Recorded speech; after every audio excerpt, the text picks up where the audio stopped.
శుక్లాంబరధరం విష్ణుం శశివర్ణం చతుర్భుజం ప్రసన్నవదనం ధ్యాయేత్ సర్వవిఘ్నోపశాంతయే. 64వ అధ్యాయం వాసిష్ఠ కథనం. వివిధ భువనకోశ వృత్తాంత విషయాలు వివరిస్తున్న రోమహర్షణ సూతుని చూసి ఋషిగణములో మహానుభావ, రుధిరుడు అను పేరు గల రాక్షసుడు వశిష్ఠుని పుత్రుడకు శక్తి సహితంగా అనుజులను తినివేసినని తెలిపితివి. వక్తలయందు శ్రేష్ఠుడగు సూతుడా, ఈ వృత్తాంతం మాకు వివరించము అని ప్రశ్నించగా సూతుడిట్లు చెప్పాను. రుధిరుడు అని పేరు గల రాక్షసుడు వశిష్ఠపుత్రుడకు శక్తిని ఆయన తమ్ములతో కలిపి వశిష్ఠునికి అధిపతి అయిన కల్మాషపాదుడు అను రాజు యొక్క శరీరమందు విశ్వామిత్రుని ప్రేరణ చేత ప్రవేశించి ఒక శాపకారణం చేత శక్తిని తినివేశను, అనగా తనలో ఐక్యం చేసుకొనెను. శక్తివంతుల్లో శ్రేష్ఠుడగు శక్తిని రాక్షసుడు తినివేసిన విషయం తెలిసి వశిష్ఠ మహాముని అయ్యో పుత్రుడా అంటూ విలపిస్తూ ఆ దుఃఖం చేత నేలపై పడెను. తన నూరుగురు పుత్రుల్లో జ్యేష్ఠుడగు శక్తిని మరల స్మరించుకొనుచుండెను. తన వంశం నాశనమగట తెలుసుకుని జ్ఞానియగు వశిష్ఠుడు ప్రాణత్యాగం చేయుటకు నిశ్చయించుకునెను. తన జ్యేష్ఠ కుమారుడగు శక్తి లేక నేను బ్రతికి ఉండలేనని బ్రహ్మపుత్రుడు సర్వజ్ఞుడు ఆత్మజ్ఞాని అగు వశిష్ఠుడు అరుంధతిని వెంట తీసుకుని పర్వత శిఖరం పైకి పోయెను. కన్నుల నుంచి నీరు ధారకారుచుండగా వెనువెంటనే వారు పర్వత శిఖరం పైనుంచి పృథ్వీపైకి దూకిపడిరి. భూమిపైన పడిన వెంటనే పృథ్వీ మనుష్యుని వలె శరీరధారణ చేసి కంఠమందు విచిత్రములకు హారములు ధరించి చేతుల యందు ఆటబొమ్మల వలె పుష్పపు మొగ్గలను 2 కరతలముల మధ్య స్వీకరించిన విధంగా వశిష్ఠుని చేతుల యందు పొదివి పట్టుకొని తాను కూడా విలపించడం ప్రారంభించెను. ఆ సమయాన శక్తి భార్యయగు వశిష్ఠుని కోడలు విహ్వల అయి విలపించుచు రోధించుచున్న జ్ఞానియగు వశిష్ఠునితో, భగవాన్ బ్రాహ్మణ శ్రేష్ఠుడా, శక్తివంతుడవగు విప్రోత్తమ, మీ పౌత్రుని చూచుటకై నా ఈ పవిత్ర దేహాన్ని రక్షించడు, ఈ శరీరాన్ని కాపాడడు. ఏలానగా నా శరీర గర్భమందు శక్తి యొక్క శిశువు పెరుగుచు సర్వార్థ సాధకునిగా కావలసి ఉన్నది. అందుచేత మీరు మీ భవ్య శరీరం త్యాగం చెయ్యవద్దు అని చెబుతూ ఆ కమలనేత్రి వశిష్ఠుని కోడలు ధర్మాన్ని స్మృతికి తెచ్చుచు తన స్వసుడు అనగా భర్త తండ్రిని లేపి జలంతో నేత్రములు కడిగినది. కానీ ఆమె దుఃఖమును నిరోధించుకొనలేకపోయెను. ఆమె అరుంధతిని తన భర్తను రక్షించవలసిందిగా ప్రార్థించెను. మామయ్యగు వశిష్ఠుడు ఆమె పలుకులు విని చైతన్యం తెచ్చుకున్నవాడై లేచి కూర్చునెను. దుఃఖితురాలైన అరుంధతి వశిష్ఠుని ఆలింగనం చేసుకుని దుఃఖంతో స్వయంగా నేలపై పడెను. ఆమె కన్నుల అశ్రువులతో నిండి విలపిస్తుండగా ఆమెతో పాటు పుణ్యవంతుడకు వశిష్ఠుడు కూడా విలపించెను. అనంతరం విష్ణునాభి నుంచి ఉత్పన్నుడైన బ్రహ్మవలే గర్భమందు స్థితుడై ఉన్న శిశువు ఒక రుక్కును పఠించెను. అంతటా వశిష్ఠుడు ఆ రుక్కును ఎంతో ఆదరపూర్వకంగా విని ఆ రుక్కును ఎవరు పఠించారా అని ఆలోచిస్తూ ఏకాగ్రచిత్తుడై కూర్చుండిపోయెను. పిమ్మట కమల సమాన నేత్రము కలవాడు ఆకాశమందు విశ్వాత్ముడు కృపానిధియగు విష్ణు భగవానుడు కృపాపూర్ణుడై వశిష్ఠునితో, వశిష్ఠ శ్రేష్ఠ బ్రాహ్మణ, ఈ పవిత్ర రుక్కు కమలంతో సమానమగు ముఖం కలిగిన నీ మనుమని నోటి నుండి వెలువడ్డది. ఋషివర్య, ఈ నీ పౌత్రుడు శక్తివంతుడగు శక్తి యొక్క పుత్రుడు, నన్ను కూడా మించినవాడు. అందుచేత అతడు బ్రహ్మపుత్రుల్లో సర్వోత్తముడు. లోకాన్ని త్యజించి లెమ్ము. ఈ గర్భమందు గల కుమారుని రుద్రుని భక్తుడు, రుద్రుని సేవయందు తత్పరుడు కాగలడు. రుద్రదేవుని కృపచేత అతడు నీ వంశమంతటినీ ఉద్ధరించగలడు అని ఈ విధంగా కృపాలుడైన విష్ణు భగవానుడు మహర్షియకు వశిష్ఠునికి చెప్పి అక్కడనే అంతర్ధానుడయ్యను. మహాతేజస్వియగు వశిష్ఠుడు కమలనయనుడగు విష్ణువుకు సాదరంగా ప్రణామం చేసి తన ఉదరాన్ని ఆదరపూర్వకంగా స్పృశించెను. మరలా అతడు పుత్రా అని అరుస్తూ మిక్కిలి దుఃఖం కలవాడై భూమిపై పడి రోధిస్తున్న అరుంధతి వైపు చూసి తన పుత్రుని స్మరిస్తూ పట్టరాని దుఃఖంతో, పుత్రా మరలా రమ్ము. శక్తి నీ పుత్రుడు జన్మించిన పిమ్మట ఈ కుటుంబాన్ని ఎవరు పోషించగలరు? నేను మీ తల్లితో కలిసి నిస్సందేహంగా నేను నీ వద్దకు చేరుకోగలను అని పలికెను. ఈ విధంగా తెలిపిన సూతుడు మునులతో మరలా ఇట్లు పలికెను. వశిష్ఠుడు తన ఉదరాన్ని చేతులతో బాదుకుంటూ ఉన్న విలపించు అరుంధతిని ఆలింగనం చేసుకుని ఆమెతో శుభ్రాలు అదృశ్యరాలు ఒక దేవి గర్భంనందున్న శిశువు గల స్థానమున తన ఉదరంను కొట్టుకొనుచు దుఃఖితురాలై విలపించుచు అరచుచు భూమిపై పడెను. అరుంధతి వశిష్ఠులిద్దరూ మిక్కిలి భయపడిరి. వారిద్దరూ భయవిహ్వలై మూర్ఖురాల, నీ యోని గర్భస్థలంపై కొట్టుకొన్నట్టు చేత వశిష్ఠుని వంశం నష్టమైపోవునట్లు ఏల ప్రయత్నిస్తున్నావు? శక్తి నుండి ఉత్పన్నుడైన పుత్రుడగు బాలుని ముఖమును అమృతపానం అనురింప చేయుటకు నేను నా శరీరం రక్షించుకొనుటకు నిశ్చయించుకొంటిని. నీవు కూడా నీ దేహాన్ని రక్షించుకొనుము అని పలికెను. సూతుడు మరలా ఇట్లు చెప్పెను. వశిష్ఠ పత్నియగు అరుంధతి మిక్కిలి దుఃఖితురాలైనను తన కుమారుడి భార్యను తన భర్తను లాగుచూ ఇట్లు చెప్పెను. సుబ్రతులారా, ఈ ఋషియగు వశిష్ఠుని జీవితం నా జీవితం నీపై ఆధారపడి ఉన్నాయి. నీ ప్రాణాలు నీవు రక్షించుకొనుము. మాకు హితమరణించినట్టుగా ఒక దాది వలె నీ శరీరం కాపాడుకొనుము అని చెప్పెను. ఆ మాటలకు అదృశ్యంతి అని పేరుగల వారి కోడలు, మహర్షి తన జీవితాన్ని కాపాడుకొనుట నిశ్చయించుకున్న ఎడల నేను కూడా శుభాశుభాలు ఎటువైనను ఏదో ఒక పద్ధతి చేత జీవించగలను. నా భర్త యొక్క వియోగ దుఃఖాన్ని సహింపవలసిన పాపం నన్ను చుట్టుకున్నది.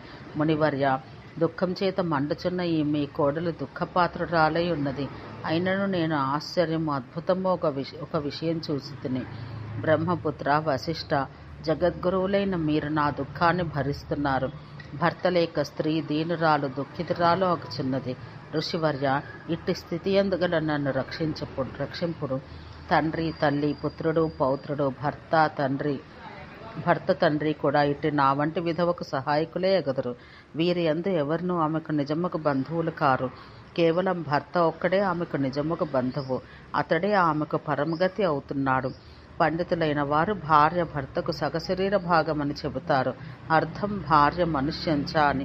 కానీ నా ఉద్దేశం ప్రకారం అది సత్యం కాదు. నా భర్త యగు శక్తి మరణించినాడు. కానీ ఇంకనూ నేను జీవించియే ఉంటుని. ప్రాణ సమానురగు ప్రియపతిని వదిలి నా ప్రాణాధారుడైన పతిని వేడుట నేను సహించలేకున్నాను. నేను క్షణకాలం మాత్రమే ఇక్కడ జీవితంతో ఉన్నాను.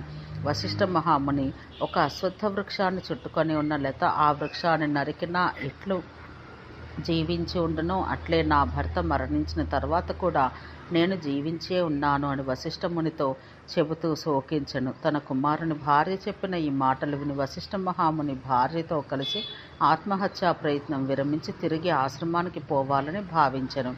మిక్కిలి కష్టంతో పుణ్యాత్ముడకు వశిష్ఠుడు పుత్రుని భార్య అయిన అదృశ్యంతిని వెంట నిడుకొని తన ఆశ్రమాన ప్రవేశించి చింతించుట ప్రారంభించెను. శ్రేష్ఠులకు మునివర్యులారా, పతివ్రతయగు ఆ శక్తి పత్ని తన వంశ పరంపరను కొనసాగించుట కొరకు మిక్కిలి కష్టంతో గర్భమందున్న శిశువును కాపాడెను.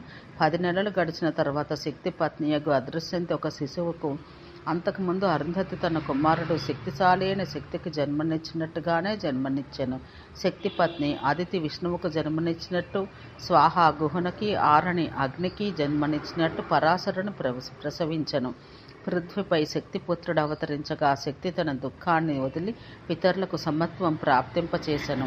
పరాశరుడు జన్మించినప్పుడు పితరుడు గీతములను గానం చేసెను. పితామహ ప్రపితామహులు నృత్యం చేసిరి. పుణ్యాత్ముడకు వశిష్ఠుడు ఆదిత్యులతో పాటు భాస్కరుని వలె తన పితరులతో కూడి పితృలోకాన ఉన్న తన సోదరులతో సుశోభితుడయ్యను. పృథ్వీపై ఉన్నప్పుడు బ్రహ్మవాదులుగా ఉన్న పితృగణాలు దేవతలు స్వర్గమున నాట్యమునరించిరి. పుష్కరాది అన్య గగనచారులు ఆకాశాన పుష్పవర్షం కురిపించిరి. నగరంలో యందు విచిత్రమైన కష్టాలు కలిగించి రాక్షసుల యందు ఆందోళన వ్యాపించెను. ఋషులు తన ఆశ్రమాల యందు నిరంతరం హర్షమనస్కులైరి. అండం నుండి చతురానుడు అను బ్రహ్మ ఉత్పన్నుడైనట్లు, మేఘగర్భ జలం నుండి దినకరుడు ప్రభవించినట్లు అదృశ్యంతి గర్భం నుంచి పరాశరుడు ఉత్పన్నుడయ్యను. తన పుత్రుని చూస్తూ పతిని స్మరించుకుంటూ అదృశ్యంతి దుఃఖ సంతోషాలను ఒకమారి అనుభవించెను. అదే దశ ఎందు అరుంధతి వశిష్ఠులు కూడా గడిపిరి. మహాజ్యోతిమంతుడగు తన పుత్రుడు పరాశరుని చూసి అదృశ్యంతి విహ్వలురాలయ్యను. గద్గద కంఠంతో దుఃఖితురాలై భూమిపై పడెను. దేవతలు రాక్షసుల సమూహాల చేత పూజితుడు నిష్పాపుడుగా ఉత్పన్నుడైన పుత్రుని చూసి ఆ తల్లి విచిత్ర స్థితిని అనుభవించింది. కన్నుల యందు నీరు నిండి విహ్వల అయి, నాథా వశిష్ఠపుత్ర, నీవు నన్ను వదిలి ఎచ్చడకపోతివి. నిష్పాపము గల ఈ నీ పుత్రుని చూడము. నీవు అరణ్యం మధ్యమంది పుత్రుని చూడవలెను. ఇచ్చగల నన్ను వదిలివేసితివి. నీవే నీ సోదరునితో పాటు ఈ మొగ్గతో సమానమైన శుభకరుడకు పుత్రుని చూడము. శక్తి మహేశ్వరుడు తన గణములతో తన పుత్రుడకు షణ్ముఖుని ఎట్లు దర్శించనో అదేవిధంగా నీవు నీ సోదరులతో కలిసి ప్రసన్నతాపూర్వకంగా నీ పుత్రుని చూడము అని ఆమె ఈ విధంగా దుఃఖం నిండిన వచనాలు విని మునిశ్రేష్ఠుడకు వశిష్ఠుడు ద్విగుణీకృత దుఃఖంతో తన కోడలతో, అమ్మా ఏడవవద్దు అని ఊరడించెను. వశిష్ఠుని ఆజ్ఞచేత కులీనురాలగా ఆ మహిళ దుఃఖాన్ని వీడి బాలకుని లాలించడం మొదలెడెను. కన్నులతో కన్నులలో నిండిన నీటితో దీనంగా ఆభూషణారహితురాలై దుఃఖంతో కూలబడి ఉన్న తన తల్లిని చూసిన పరాశరుడు ఇట్లు పలికెను. మాత పుణ్యవంతురాల, మంగళకరమైన ఆభూషణములు లేని నీ శరీరం శోభించుటలేదు. పూర్ణచంద్రుని చేత ప్రకాశించని రాత్రి ఇట్లు కళావిహీనమో నీ ముఖమును అట్లే ఉన్నది. మాత, విధవ వలె మంగళసూచిక ఆభరణరహితవై ఏల కూర్చుని ఉన్నావు, అందుకు కారణం తెలుపుము అని ప్రశ్నించెను. తన పుత్రుని మాటలు విన్న ఆ తల్లి ఏమీ మారు మాట్లాడక ఉండెను. పరాశరుడు తల్లితో మరలా మహాతేజస్వియగు నా తండ్రి ఇచ్చట నాకు తెలుపుము అని పలుమార్లు ప్రశ్నించెను. పుత్రుని ప్రశ్నలు విని ఆ తల్లి అతి విహ్వలయ్యి శోకించడం మొదలెడెను.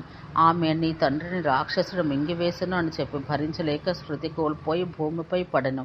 దయాళుడగు వశిష్ఠుడు కూడా పౌత్రుని మాటలు విని విలపిస్తూ భూమిపై పడెను. ఆశ్రమవాసులకు మునిగణములు అరుంధతియు అట్లే విలపించడం మొదలెడిరి.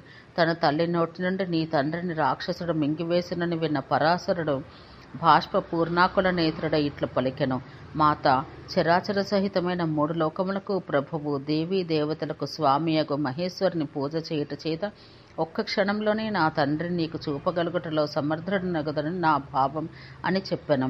పరాశరుడు పలికిన ఆ మాటలు విని అతడి తల్లి విస్మితురాలయ్యను. చిరునవ్వుతో పుత్రుని వైపు చూస్తూ, పుత్రా, నీవు చెప్పింది సత్యమే. మహేశ్వరుడు శివుని ఆరాధించము అని కుమారుని ఆదేశించెను. శక్తి పుత్రుని ఈ ప్రస్తావన నిర్ణయాలు విని మునిశ్రేష్ఠుడు కృపానిధి బుద్ధిశాలి ఒక వశిష్ఠుడు పౌత్రునితో, పుత్ర సువ్రత, నీవు చేసిన ప్రస్తావనము ఉచితం, అనుకూలమైనట్టుదే. అయినను వినుము. ప్రపంచంను నాశనం చేయుట ఉచితమైన పని కాదు. నీవు రాక్షసుల నుంచి అభయప్రాప్తి పొందుటకై శివుని ఆరాధించము. శక్తిపుత్ర, 3 లోకముల ఎందును నాశనం చేయవలనని ఆలోచనలు నీవు చేయుచున్నావని పలికెను. పిమ్మట వశిష్ఠుని ఆజ్ఞ చేత మహాబుద్ధిశాలియగు శక్తిపుత్రుడు పరాశరుడు తన ఆలోచన విరమించుకుని రాక్షసుల నుంచి అభయప్రాప్తి పొందుటకై శివార్చన చెయ్యాలని నిశ్చయించుకొనెను. పిమ్మట తల్లియగు అదృశ్యంతికి పితామహుడు పితామహియగు వశిష్ఠ అరుంధతులకు నమస్కరించి పరాశరుడు వారి ఎదుట ఒక్క క్షణంలో మృత్తికాలింగాన్ని తయారు చేసెను. ఆయన వేదముల నుంచి శివసూక్తము, త్రయంబక సూక్తము, త్వరితృద్రము, శివసంకల్పం, నీలరుద్రం, శాక్తేయం, రుద్రం, వామాచార పూజ, పవమాన, పంచబ్రహ్మ, హోతృ సూక్తం, లింగ సూక్తం, ఇంకను అథర్వ శిరస్ మంత్రముల ద్వారా శివుని యొక్క మృత్తికాలింగమును యథావిధిగా పూజించెను. యథావిధిగా పూజ నిర్వర్తించిన తరువాత రుద్రునికి అష్టాంగ అర్ఘ్యం సమర్పించెను. అనంతరం పరాశరుడు చేతులు జోడించి, ఓ భగవానుడా, రుద్ర, శంకర, మహాతేజస్వియగు నీవు నా తండ్రిని ఆయన సోదర సహితంగా రుద్రుడు అని పేరుగల రాక్షసుడు మింగివేశను. నా తండ్రి సోదర సహితంగా చూడాలని కోరుకొనుచున్నానని ప్రార్థిస్తూ ఈ విధంగా తన కోరికను తెలిపి ఆ లింగానికి మరల ప్రణామం మొనర్చుచు, హే రుద్ర, హే రుద్ర అని పలుకుతూ తీవ్రంగా విలపించి లింగం ఎదుట భూమిపై పడెను. పరాశరుని ఆ స్థితిని చూసి శివుడు జగన్మాతయగు పార్వతితో, దేవి, అశ్రుపూరిత నేత్రములో నా ఆరాధన యందు తత్పరుడై నా స్మరణయందే లీనమైపోయిన ఈ బాలకుని చూడము అని పలికను. పరిపూర్ణ శుద్ధ మనస్కురాలైన మహాదేవి యొక్క పార్వతి దుఃఖం చేయనుండి దుర్బల శరీరంతో అశ్రుపూరిత నేత్రమును కలిగి కేవలం లింగ పూజ చేయటయందే లీనమై రుద్ర రుద్ర అని ఉచ్చరిస్తున్న పరాశరుని చూసి మహాదేవి పార్వతి త్రిలోకేశ్వరుడకు తన పతి రుద్రునితో, పరమేశ్వర, ప్రసన్నుడవు కమ్ము, ఆ బాలుడు కోరుకున్న అభీష్టాన్ని సిద్ధింపచేయము అని పలికెను. జగన్మాత పలికిన వాక్కులు విని శ్రీకంఠుడగు శివుడు తన భార్య ఉమతో, వికసించిన నల్ల కలువల వంటి కన్నులు కలదానా, ఈ బ్రాహ్మణ బాలకులను రక్షించదునుగాక. నేను అతడికి దివ్యదృష్టి ప్రసాదింతును. ఆ దృష్టి చేత ఆ బాలకుడు ఏ రూపంలో అయినను నన్ను చూచుటకు సమర్థుడు కాగలడు అని పలికి పిమ్మట నీలలోహితుడకు పరమేశ్వరుడు దివ్యగుణ పరివేష్టితుడై బ్రహ్మ, ఇంద్ర, విష్ణు, రుద్రాది అన్యమునులతో కూడి ఆ బుద్ధిశాలియగు పరాశరుని ఎదుట ప్రత్యక్షమయ్యను.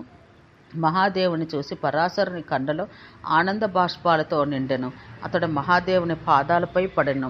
ప్రసన్నమగ ఆత్మ కలిగిన వాడై పిమ్మట ఉమాదేవి చరణాలను ఆశ్రయించక నంది చరణాలకు నమస్కరించెను.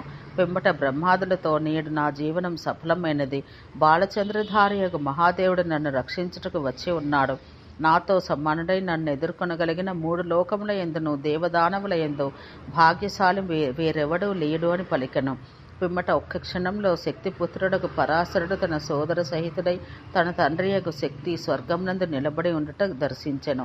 స్వర్గంన సోదర సహితుడై సూర్యమండల సమాన ప్రభా సమానుడై 4 దిశలైందో వ్యాపించిన విమానమునందు భ్రాతృ సమేతుడైన తండ్రి శక్తిని గాంచి అంతలేని సంతోషం పొందెను. అంతట తన పత్నియకు పార్వతి గణేశుల సహితులై విరాజమానుడగుచున్న వృషభధ్వజుడకు పరమాత్ముడు శివుడు కుమారుని చూచుట ఎందు ఆసక్తి గల శక్తితో ఇట్లు పలికెను. శక్తి, సంతోషంతో ఆనంద బాష్పాలు నిండి ఉన్న నీ పుత్రుని దర్శించము. శ్రేష్ఠుడవగు బ్రాహ్మణుడా, నీ తండ్రియగు వశిష్ఠుని, నీ భార్య అదృశ్యంతిని, మహాభాగ్యశాలి కళ్యాణి ఉమాదేవితో ఉపమింపగల యోగ్యురాలకు నీ తల్లిని కన్నులారా దర్శించము. ఓ బుద్ధిశాలి ఒక శక్తి, మాతాపితలను దర్శించి వారికి నమస్కరించము అని పలికిన శంకరుని ఆజ్ఞ ప్రకారం శక్తి వెనువెంటనే దేవాదిదేవుడకు శంకరునికి, జగన్మాత పార్వతికి, శ్రేష్ఠుడకు తన తండ్రి వశిష్ఠుడికి, మహాపతివ్రత భాగ్యశాలిని అగు తల్లి అరుంధతికి నమస్కరించెను. అనంతరం శంకరుని ఆజ్ఞ గైకొని వశిష్ఠపుత్రుడకు శక్తి తన కుమారుడకు పరాశరునితో, బ్రాహ్మణ శ్రేష్ఠుడవు మహాతేజస్వి అగు ప్రియపుత్ర పరాశర, నేను మృతుడైనప్పుడు నీవు తల్లి గర్భాన ఉంటవి. నీవు నన్ను రక్షించినట్టు మహాత్ముడవు. పుత్ర, అనిమాది గుణయుక్తుడవకు నీవు నాకు కుమారుడవగట నా భాగ్యం. నీ ముఖమును దర్శించి నేను ప్రసన్నుడనైతిని. వత్స, నా ఆజ్ఞ అనుసరించి మహాభాగ్యశాలియగు నీ తల్లి అదృశ్యంతిని, పితామహయగు అరుంధతిని, నా తండ్రియగు వశిష్ఠుని నిరంతరం కాపాడుచుండము. ప్రియపుత్ర, నీవు నా వంశాన్ని ఉద్ధరించితివి. సజ్జనులకు పెద్దలు వ్యక్తి తన పుత్రుని ద్వారా 3 లోకాలు జయించిన సదా పలుకుచుందును. 3 లోకముల యొక్క ఉత్పత్తికి మూలం మన ఎదుట విరాజమానుడైన శంకర భగవానుని అభీష్ట వరమును కోరుకొనము. నేను శంకరునికి నమస్కరించి నా సహోదరులతో కలిసి తిరిగిపోవచున్నానని ఈ ప్రకారం పుత్రునికి తెలిపి మహేశ్వరునికి నమస్కరించి అక్కడే గల తన భార్యను చూచి ఇంద్రియాలను వశపరుచుకొని పితృలోకానికి వెడలిపోయాను. అదృశ్యుడైన తన తండ్రిని చూసి శంకరుని అర్చించిన పిదప ప్రసన్నములకు పదముల చేత మహాదేవుని స్తుతించను. అతని స్తుతిని విన్న కామదేవ అంధకాసుర భంజకుడకు మహాదేవుడు మిక్కిలి ప్రసన్నుడయ్యాను. ఆయన పరాశరుని ఆశీర్వదించి అక్కడే అంతర్ధానుడయ్యాను. సర్వమంత్ర జ్ఞాతయగు పరాశరుడు మంత్రాలతో రాక్షస కులాన్ని దగ్ధం చేయుట ప్రారంభించెను. అనంతరం ఋషులతో కూడుకొని ఉన్న తన మనమడగు పరాశరుని చూసి ధర్మజ్ఞుడకు వశిష్ఠుడు, కుమార, ఈ అత్యంత కోపాన్ని విరమించము, క్రోధం వీడము. రాక్షసులు అపరాధులు కారు. నీ తండ్రి విషయమందు ఇట్లా జరుగుట విహితం. బుద్ధిశాలియగు వారికి క్రోధం కలగదు, మూర్ఖులే క్రోధవంతులగదురు. పౌత్రుడా, ఎవరిని చంపుదురు? మనుష్యుడు తాను చేసిన కర్మను అనుసరించి ఫలం అనుభవింతురు. క్రోధం యశమును తపస్సును నష్టపరచును. దీనిలో నిర్దోషులో ఒక రాక్షసులను నశింపచేయుట విరమించము. మనుష్యుల చేత క్లేశతరం మిక్కలి ప్రయాస చేతనే క్రోధము వశమునందు ఉంచుకొనబడును. నీ ఆజ్ఞను ఆపివేయము. సజ్జనులకు వారు సదా క్షమాశీలురై ఉందురు అని పలికిన వశిష్ఠముని వాక్యాలు విని మునిశ్రేష్ఠుడకు పరాశరుడు వెంటనే రాక్షస నాశకర్మకు యజ్ఞం చేయుట ఆపివేశను. అందుకు వశిష్ఠుడు సంతోషాంతరంగుడయ్యాడు. అప్పుడు బ్రహ్మపుత్రుడకు పులస్త్యుడు సత్రమునకు వచ్చెను. వశిష్ఠుడు ఆయనను ఉచిత విధి చే సత్కరించి అర్ఘ్యపాద్యాదులు ఇచ్చే ఆసనం సమర్పించెను. అంతటా పులస్త్యుడు తన వద్ద నమస్కరించి నిలబడిన పరాశరునితో, నీవు మిక్కిలి ఔదార్యంతో గురువాజ్ఞ స్వీకరించి ఓర్పు ప్రదర్శించితివి. అందుచేత నీవు సర్వశాస్త్ర జ్ఞాతవు కాగలవు. క్రోధవంతుడవైనను నీవు నా వంశ నాశనం విరమించితివి. అందుచేత మహాభాగా, నేను నీకు గొప్ప వరమిస్తున్నాను. పుత్ర, నీవు పురాణ సంహితలకు సంగ్రహకర్తవు కాగలవు. అంతేగాక నీవు దేవతల సత్య ప్రకృతిని వాస్తవిక రూపంలో అవగాహన చేసుకోగలవు. నా ఆశీర్వాద ఫలం చేత ప్రవృత్తి నివృత్తి మార్గముల యందు నీ బుద్ధి నిర్మలంగా ఉండగలదు. అంతేగాక సర్వసందేహ అతీతుడవు కాగలవు అని వరమిచ్చెను. అప్పుడు వశిష్ఠుడు పులస్త్యుడు చెప్పినట్టే యథార్థం కాగలదు అని పలికెను. అంతట పులస్త్యుడు బుద్ధిశాలియకు వశిష్ఠుని దయచేత పరాశరుడు వైష్ణవ పురాణం రచించెను. అది 6 అంశములు కలది. సర్వ విషయాలు దాని యందుండును. ఆ పురాణం జ్ఞాన భండారం. దాని యందు 6000 శ్లోకములుండి వైదిక ప్రసంగయుక్తంగా ఉండును. ఈ పురాణముల యందు 4వ సంహిత మిక్కిలి సుందరమైనది. మొనలారా, నీ విధమైన వశిష్ఠ వంశ ఉత్పత్తి అయిన ఆయన పుత్రుడగు శక్తి యొక్క పుత్రుడగు పరాశరుని శక్తిని సంక్షేపంగా తెలిపాను. వాసిష్ఠ కథనము అను 64వ అధ్యాయం సమాప్తం. ఓం శాంతి శాంతి శాంతి.